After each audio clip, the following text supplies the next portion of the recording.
Mari saudara-saudara, sebelum kita membaca dan merenungkan firman Tuhan, mari kita berdoa meminta pimpinan Roh Kudus. Mari berdoa. Tuhan, kami bersyukur untuk kebaikan Tuhan, sehingga pada saat ini kami punya waktu untuk bersama-sama membaca firman Tuhan dan merenungkannya. Ya Roh Kudus, kuasailah setiap kami lebih lagi, sehingga kami boleh mengerti firman-Mu dan dikuasai untuk dapat melakukan segala perintah Tuhan dalam hidup keseharian kami. Kami siap, ya Tuhan, berfirmanlah kepada setiap kami. Dalam Yesus Kristus firman yang hidup, kami memohon. Amin.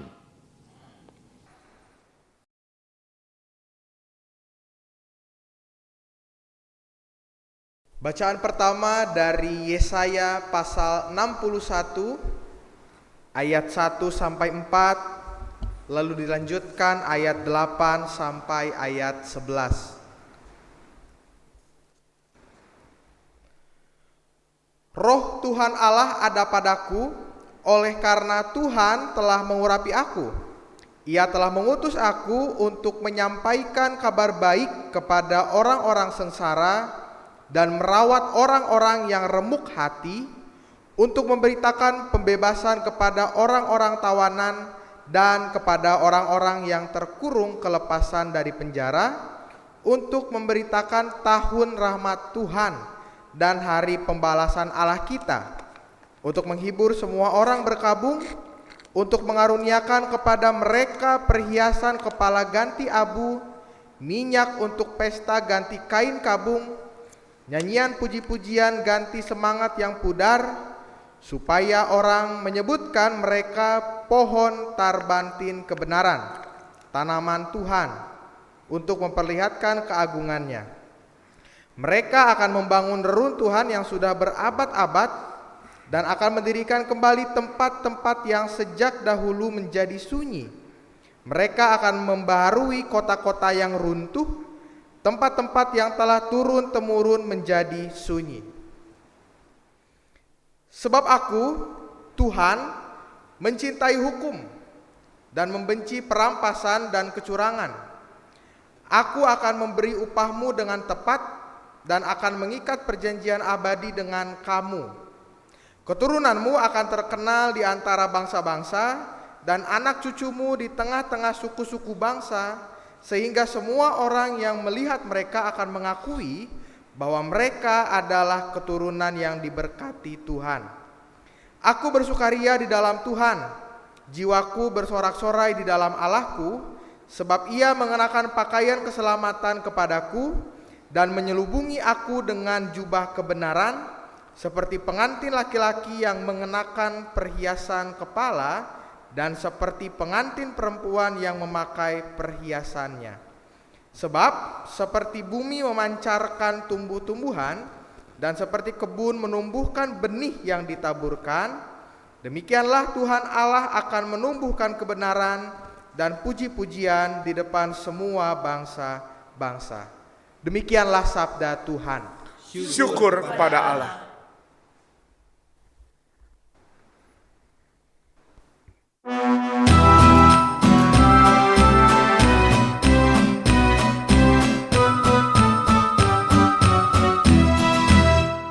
Tuhan sudah melakukan bagi kita perkara besar, maka kita pun bersukalah, ya bersukacitalah. Tuhan sudah melakukan bagi kita perkara besar, maka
Tuhan sudah melakukan bagi kita perkara besar, maka kita pun bersukalah, ya bersukacitalah. Bacaan kedua dari surat 1 Tesalonika pasal 5 ayat 16 sampai 24. Bersukacitalah senantiasa, tetaplah berdoa, mengucap syukurlah dalam segala hal, sebab itulah yang dikehendaki Allah di dalam Kristus Yesus bagi kamu. Janganlah padamkan roh, dan janganlah anggap rendah nubuat-nubuat. Ujilah segala sesuatu dan peganglah yang baik. Jauhkanlah dirimu dari segala jenis kejahatan. Semoga Allah damai sejahtera menguduskan kamu seluruhnya, dan semoga roh, jiwa dan tubuhmu terpelihara sempurna dengan tak bercacat pada kedatangan Yesus Kristus Tuhan kita. Ia yang memanggil kamu adalah setia, Ia juga akan menggenapinya. Demikianlah sabda Tuhan. Syukur kepada Allah. Pembacaan Injil Tuhan Yesus Kristus menurut Yohanes. Pasal yang pertama, ayat yang ke-6 sampai dengan 8, dan dilanjutkan ayat yang ke-19 sampai dengan 28. Datanglah seorang yang diutus Allah, namanya Yohanes. Ia datang sebagai saksi untuk memberi kesaksian tentang terang itu, supaya oleh dia semua orang menjadi percaya. Ia bukan terang itu, tetapi ia harus memberi kesaksian tentang terang itu. Dan inilah kesaksian Yohanes ketika orang Yahudi dari Yerusalem mengutus beberapa imam dan orang-orang Lewi kepadanya untuk menanyakan dia, "Siapakah engkau?" Ia mengaku dan tidak berdusta katanya, "Aku bukan Mesias." Lalu mereka bertanya kepadanya, "Kalau begitu, siapakah engkau? Elia?" Dan ia menjawab, "Bukan." "Engkaukah nabi yang akan datang?" Dan ia menjawab, "Bukan." Maka kata mereka kepadanya, "Siapakah engkau? Sebab kami harus memberi jawab kepada mereka yang mengutus kami. Apakah katamu tentang dirimu sendiri?" Jawabnya, "Akulah suara orang yang berseru-seru di padang gurun. Luruskanlah jalan Tuhan, seperti yang telah dikatakan Nabi Yesaya." Dan di antara orang-orang yang diutus itu ada beberapa orang Farisi. Mereka bertanya kepadanya, katanya, "Mengapakah engkau membaptis, jikalau engkau bukan Mesias, bukan Elia, dan bukan Nabi yang akan datang?" Yohanes menjawab mereka, katanya, "Aku membaptis dengan air, tetapi di tengah-tengah kamu berdiri Dia yang tidak kamu kenal, yaitu Dia yang datang kemudian daripadaku. Membuka tali kasutnya pun aku tidak layak." Hal itu terjadi di Betania yang di seberang sungai Yordan, di mana Yohanes membaptis. Demikian Injil Tuhan Yesus Kristus, yang berbahagia adalah setiap kita yang membaca dan yang memelihara firman Allah dalam hidup. Maranatha.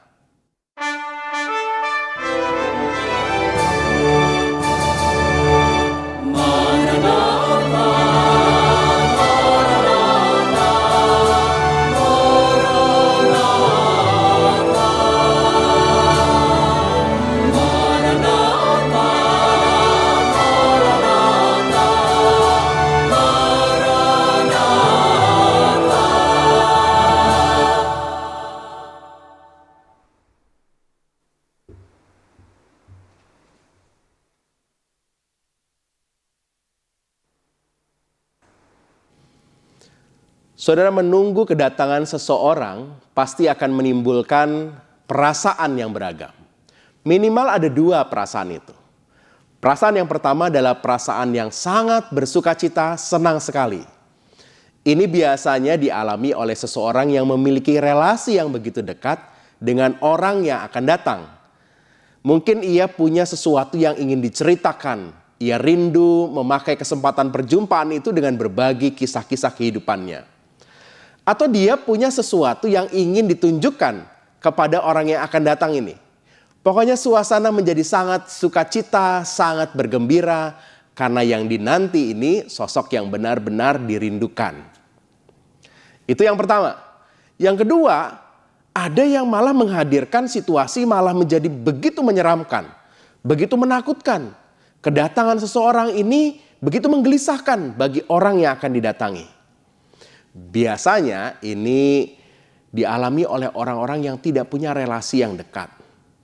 Atau ada sesuatu yang dia tutupi dan dia takut kalau ia yang datang ini akan tahu nanti ketika ia datang menuju ke tempat di mana orang yang sedang gelisah ini. Atau mungkin juga karena dia nggak begitu suka dengan orang yang akan datang ini. Jadi ini sesuatu yang tidak menyenangkan. Saudara, bicara menanti kedatangan Tuhan, mana yang menjadi perasaan saudara? Sukacita atau malah ini mendatangkan sesuatu yang mengerikan buat saudara? Semua yang saudara rasakan akan ditentukan sekali bagaimana relasi dekat saudara dengan Tuhan. Bagaimana saudara mengenal siapa diri saudara dan apa yang ada pada diri saudara, dan saudara mau juga Tuhan tahu akan apa yang saudara sudah lakukan. Hari ini kita bersama-sama diajak untuk merenungkan sebuah tema mempersiapkan kedatangan Sang Raja dengan sukacita. Sukacita menjadi sebuah pesan yang juga digemakan oleh Rasul Paulus dalam tulisannya kepada jemaat di Tesalonika yang sedang gelisah menanti kedatangan Tuhan. Dikala ada banyak tekanan-tekanan yang ada, jemaat Tuhan di Tesalonika diminta untuk bersukacita. Hari ini saya dan saudara diajak untuk bersama-sama juga untuk bersukacita menanti kedatangan Tuhan. Tak terasa saudara, kita sudah ada di minggu Advent yang ketiga dan kita mau akan memasuki situasi yang sangat penuh dengan sukacita. Minggu Advent yang ketiga ini kita hayati sebagai minggu sukacita. Apa yang kita bisa pelajari dari Injil Tuhan pada saat ini? Mari saudara membuka firman Tuhan kembali dalam Yohanes pasal yang pertama. Ayat-ayat yang kita sudah baca tadi, mari kita renungkan bersama. Pada bagian awal saya mau mengajak Bapak dan Ibu, saudara-saudari untuk melihat ayat 6 sampai dengan 8. Bacaan ini menunjukkan situasi di mana Yohanes yang Tuhan utus dipertegas siapa ia sebenarnya. Dalam ayat 6 disebutkan, datanglah seorang yang diutus Allah namanya Yohanes. Ia datang sebagai saksi untuk memberi kesaksian tentang terang itu. Ayat 8 disebutkan, ia bukan terang itu. Jadi bacaan kita menegaskan siapa Yohanes itu. Dia bukan terang itu, dia hanya mempersiapkan jalan untuk sang terang itu. Yohanes tahu sekali siapa dirinya. Yohanes tahu sendiri apa yang sebenarnya Tuhan percayakan pada dia. Dan ini menjadi penting. Bicara soal sukacita menanti kedatangan sang raja, ditentukan juga dengan apa yang kita kenal terhadap diri kita. Siapa diri kita ini? Apa yang Tuhan tunjukkan untuk kita lakukan? Kesadaran tentang siapa diri kita akan menentukan kita bahagia atau tidak menyambut kedatangan Tuhan. Saudara, pada 1914 di tengah peperangan di Perang Dunia Pertama sudah berlangsung beberapa bulan, dan di tengah pertempuran itu saudara, ada satu peristiwa yang sampai hari ini dikenang sebagai peristiwa Christmas Truce. Christmas Truce ini, saudara, ada satu peristiwa yang sangat-sangat unik. Ini terjadi di malam-malam menjelang Natal pada tahun 1914, ketika dua kubu para prajurit Jerman maupun juga Inggris yang saat itu sedang bertempur, mereka ada di parit persembunyian mereka dan mereka sedang bertempur dengan jarak yang begitu dekat, 40 meter di antara mereka, saudara. Saudara, pada malam itu begitu meletikan buat mereka karena pertempuran begitu lama, dan mereka sejenak beristirahat. Dan ketika mereka beristirahat, lalu ada salah satu dari mereka menyanyikan salah satu kidung Natal, saudara. Dan ketika seorang ini menyanyikannya, lalu di seberang sana pihak musuh juga menyanyikannya. Dan mereka sama-sama mendendangkan lagu-lagu Natal yang mungkin juga mereka rindukan pada malam itu, saudara. Menariknya, lalu setelah Malam itu mereka berbalas-balasan menaikkan kidung Natal. Pagi harinya salah satu dari pasukan itu berdiri dan membuat orang-orang juga akhirnya mau juga ikut berdiri, dan mereka ternyata bersepakat untuk gencatan senjata dan mereka bertemu satu dengan yang lainnya. Momen itu menjadi tempat di mana mereka akhirnya bisa berjabat tangan, berkenalan. Beberapa orang mendapatkan kenalan baru dari pihak musuhnya, dan mereka bertukar makanan, menjadi sukacita bersama. Peristiwa itu lalu dikenang sebagai Christmas Trust, sebuah peristiwa di mana sejatinya orang-orang ingin berdamai. Orang-orang kenal siapa dirinya. Mereka adalah mesin-mesin perang, tetapi sejatinya mereka adalah manusia. Mereka kenal siapa dirinya. Dan mereka mau menjalin relasi dengan satu dengan yang lain. Sayangnya saudara, para pemimpin mereka memaksa mereka untuk kembali bertempur. Saudara, pengenalan mereka terhadap siapa dirinya menghasilkan kekuatan yang mendatangkan damai. Pengenalan mereka terhadap dirinya menghasilkan relasi antar manusia yang kembali dipulihkan, walaupun hanya sejenak pada saat itu.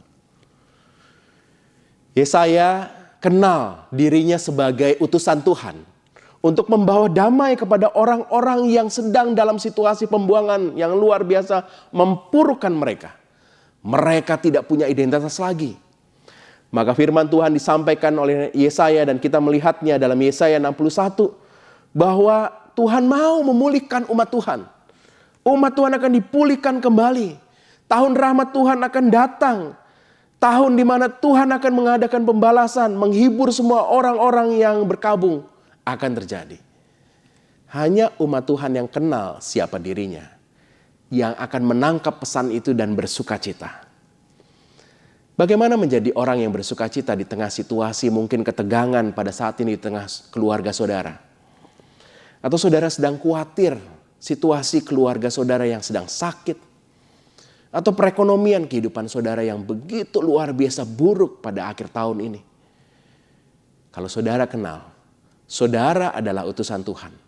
Saudara adalah anak Tuhan. Saudara adalah orang-orang yang diselamatkan oleh Tuhan dan saudara memiliki Tuhan yang setia. Maka kita akan tahu bahwa semuanya akan berlalu dan kita akan menghasilkan energi untuk bersukacita. Apapun keadaan kita. Maka bagaimana menghasilkan sukacita? Yang pertama adalah sadar siapa kita. Yohanes kenal siapa dirinya. Maka ia menjadi orang yang bersukacita apapun tantangan yang ia hadapi.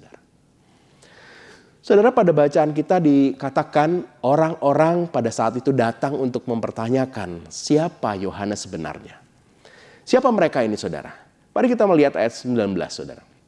Di sana disebutkan orang Yahudi di Yerusalem, orang Yahudi dari Yerusalem mengutus beberapa imam dan orang-orang Lewi kepada Yohanes untuk menanyakan siapakah engkau.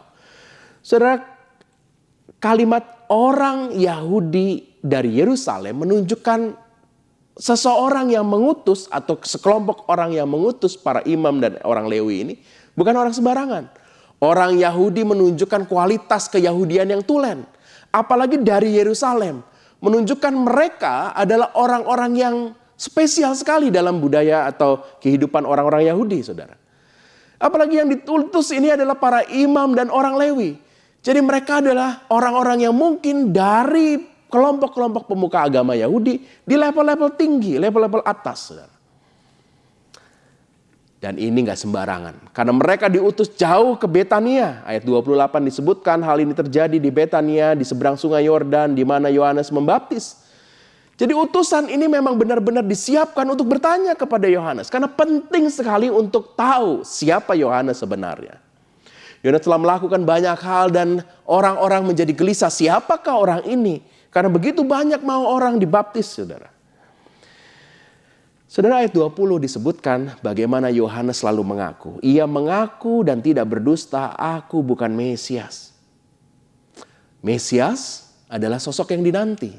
Dan nampaknya orang-orang datang kepada Yohanes dan jangan-jangan ini adalah Mesias. Dan Yohanes menegaskan, aku bukan Mesias. Maka pertanyaannya beralih. Kalau begitu, kalau engkau bukan Mesias, apakah engkau Elia? Elia dalam tradisi orang-orang Yahudi adalah sosok yang benar-benar akan datang sebelum Mesias datang. Jadi sosok ini benar-benar sosok yang spesial. Maka kalau ia bukan Mesias, apakah engkau Elia? Sekali lagi Yohanes mengatakan bukan. Kalau engkau bukan Elia, maka apakah engkau nabi yang akan datang ini? Disebutkan dalam tradisi kedatangan Mesias, maka akan ada nabi yang menyertainya, akan ada nabi yang mempersiapkan jalan itu. Saudara, disebutkan dalam teks kita juga sekali lagi Yohanes mengatakan bukan. Yohanes benar-benar tahu siapa dirinya dan dia tetap memposisikan dirinya sebagai pembuka jalan. Ayat 22 dan 23 menunjukkan ketika orang-orang itu mendesak, siapakah engkau? Apakah katamu tentang dirimu sendiri? Ayat 23 Yohanes mengatakan begini, akulah suara orang yang berseru-seru di padang gurun, luruskanlah jalan Tuhan. Yohanes tahu bahwa dia yang bukan yang utama, tapi yang akan datang ini adalah sosok yang utama. Yohanes tahu tujuannya. Dia bukan hanya sekedar tahu siapa dirinya, tapi dia tahu tujuan hidupnya. Tujuan ia berada, tujuan ia menylayani. Ia harus mempersiapkan jalan bagi Tuhan. Tahu tujuan menjadikan Yohanes mampu punya kekuatan. Apapun yang ditanyakan orang-orang, dia tidak bergeming. Dia tahu tujuannya karena dia kenal siapa dirinya. Ini yang membuat sebuah kekuatan muncul dalam diri Yohanes juga untuk bersukacita, saudara. Dia mampu menjawab segalanya karena dia tahu tujuan hidupnya. Saudara, pada Olimpiade Athena 2004, saudara, ada satu peristiwa unik. Dalam pertandingan menembak, saudara, di sana ada seorang bernama Matthew Emmons, penembak dari Amerika. Dia sedang ada di final satu nomor di olahraga menembak ini. Lawannya dan ia punya kedudukan yang berimbang dan ini adalah tembakan terakhir yang ia harus lepaskan, saudara. Dan Emmons melepaskan tembakan ini dan tepat mengenai titik tengah dari sasaran. Harusnya nilainya 10, saudara. Tapi setelah ia melepaskannya, dia sejenak puas karena dia meyakini tembakannya tepat. Semua orang-orang gelisah, saudara. Tapi sang juri dari pertandingan itu melihat sesuatu yang salah, saudara. Memang tembakannya tepat, tapi ia menembak bukan pada sasarannya, tapi sasaran lain, saudara. Saudara, ini menyebabkan bukannya ia mendapatkan nilai solid, tapi malah jatuh dalam urutan yang paling rendah, saudara. Nampaknya tepat, tapi ternyata salah sasaran. Betapa sedihnya kita bisa bayangkan Matthew Emmons pada saat itu. Ia gagal untuk memperoleh medali emas karena kekeliruannya membidik sasaran itu. Saudara, kita perlu cek juga apa tujuan kita untuk merayakan semua momen-momen besar dalam kehidupan kita. Sebentar lagi Natal, mungkin ada beberapa dari saudara sedang mempersiapkan Natal. Apa tujuan saudara mempersiapkan itu? Apa tujuan saudara mengemas acara-acara yang meriah, yang luar biasa yang saudara saat ini sedang siapkan? Siapa yang saudara muliakan? Apa tujuan saudara memberi diri terlibat dalam panitia Natal misalnya? Atau terlibat dalam karya-karya besar di akhir tahun ini, saudara? Jangan sampai karena saudara salah sasaran, saudara merenggut apa yang sebenarnya saudara sedang lakukan sebagai pelayanan saudara. Sehingga saudara lalu bergesekan dengan yang lainnya dan saudara enggak merasakan sukacita. Saudara, Yohanes tahu siapa dirinya, tapi juga dia tahu apa tujuan hidupnya. Ini yang membuat dia sungguh-sungguh bisa merasakan sukacita. Begitu juga dengan saudara dan saya. Saat kita kenal siapa diri kita dan tahu tujuan hidup kita, kita punya alasan untuk bersukacita apapun keadaan kita. Saudara, orang-orang ini tidak berhenti ketika ia menanyakan soal siapa Yohanes. Tapi ada satu perkara yang menggelisahkan buat mereka. Kalau Yohanes bukan Mesias, bukan Elia, bukan Nabi yang akan datang, lalu mengapa engkau membaptis? Itu ungkapan orang-orang yang diutus pada saat itu, terutama orang-orang Farisi yang menegaskan soal pengajaran.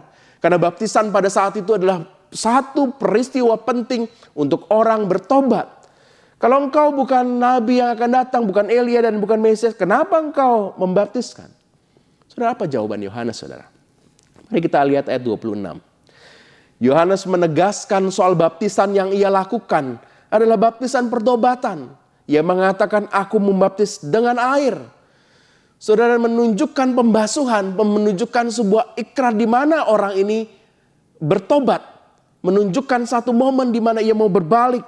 Dan itu menjadi penting dalam rangka menyambut sang raja yang akan datang. Yohanes menegaskan soal apa yang ia lakukan, saudara. Ini penting sekali karena ia berani menegaskan hal ini penting. Aku punya dasar melakukannya. Dan ia berani menyatakan itu dikala ada banyak orang mempertanyakan alasan mengapa ia melakukan ini. Yohanes berani menegaskan apa yang ia lakukan. Saudara, keberanian untuk terus konsisten dengan apa yang dilakukan. Karena ia kenal, ia tahu tujuannya, dan ia mau melakukan apa yang ditugaskan. Menjadikan Yohanes mampu untuk menghadapi apapun yang ia hadapi saat itu. Saudara, sekali lagi cerita tentang Olimpiade. Kali ini Olimpiade di Meksiko tahun 68, saudara. Ada satu momen penting juga. Di satu stadion besar di mana orang-orang berkumpul, satu cabang pertandingan sudah nampaknya usai. Beberapa penonton mulai pulang keluar dari stadion. Tapi ada satu pengumuman di stadion itu yang mengejutkan banyak orang. Karena ternyata masih ada satu atlet yang masih sedang berlari dan mau menuju ke dalam stadion. Sebuah tempat di mana berakhirnya sebuah cabang maraton. Setelah mereka keliling beberapa tempat dengan terus berlari dengan satu jarak yang begitu jauh. Dan mereka akan mengakhiri atau finish di stadion itu. Dan saat itu 1 jam sudah berlalu setelah pemenang finish, saudara. Dan orang-orang menunggu dan ada satu orang pelari terus berlari dengan tertati-tati. Karena di lututnya, sebelah kanan lututnya sudah dibungkus oleh helai kain yang menandakan ada gangguan di lututnya. Tapi ia terus berlari, saudara. Nama orang itu adalah John Stephen Akhwari. Akhwari berasal dari Tanzania. Ia mengalami peristiwa dalam satu fase dari maraton itu di mana banyak pelari sedang berebut posisi, saudara. Dia tertabrak dan dia jatuh. Dan dia mengalami dislokasi dari lututnya. Terkilir, saudara. Bukan hanya itu, pundaknya terbentur trotoar karena dia jatuh, saudara. Dia punya alasan untuk berhenti. Tapi dia memilih untuk bersiap kembali dan dia jalan lagi dan dia berlari lagi, saudara. Saudara, akhirnya dia bisa finish. Bedanya 1 jam setelah pemenang pertama, finish, saudara. Dan ketika ditanyai, kenapa engkau tidak berhenti saja? Jawabannya menarik, saudara. Negara saya mengirim saya 5.000 mil ke sini. Bukan hanya untuk memulai pertandingan, tapi juga untuk mengakhirinya. Saudara, pengorbanan Akhwari ini ternyata menginspirasi banyak orang. Bukan hanya buat orang-orang terdekatnya, orang-orang Tanzania yang akhirnya memberikan predikat pahlawan nasional kepada Akhwari. Tapi juga para atlet yang lainnya. Dia menjadi tamu kehormatan di beberapa Olimpiade setelah itu. Menunjukkan bahwa apa yang ia lakukan sungguh-sungguh ia menunjukkan. Dia melakukan karena itu menjadi tugasnya. Ia berani menyelesaikan itu, saudara. Ini menegaskan apa yang Mazmur 126 katakan. Orang-orang yang menabur dengan mencucurkan air mata akan menuai dengan bersorak-sorai. Orang yang berjalan maju dengan menangis sambil menabur benih pasti pulang dengan sorak-sorai sambil membawa berkas-berkasnya. Bagaimana kita akan bersuka cita menyambut Sang Raja di minggu Advent ketiga ini, saudara. Kalau kita sadar siapa diri kita, ingat, saudara adalah umat pilihan Tuhan. Saudara punya Tuhan yang setia. maka apapun yang terjadi pada saudara, Tuhan akan terus menyertai saudara. Yang kedua, saudara tahu tujuan hidup saudara. Kalau kita tahu tujuan kita untuk memuliakan Tuhan, tujuan kita diberikan kepercayaan Tuhan untuk mengalami situasi ada di dunia ini, karena Tuhan punya sesuatu untuk kita kerjakan. Maka kita punya alasan untuk bersuka cita apapun keadaannya. Dan yang terakhir, teruslah berani terus berjuang untuk menuntaskan panggilan kita. Maka apapun keadaan kita, kita akan mengalami sukacita. Karena kita tahu Tuhan bersama dengan kita.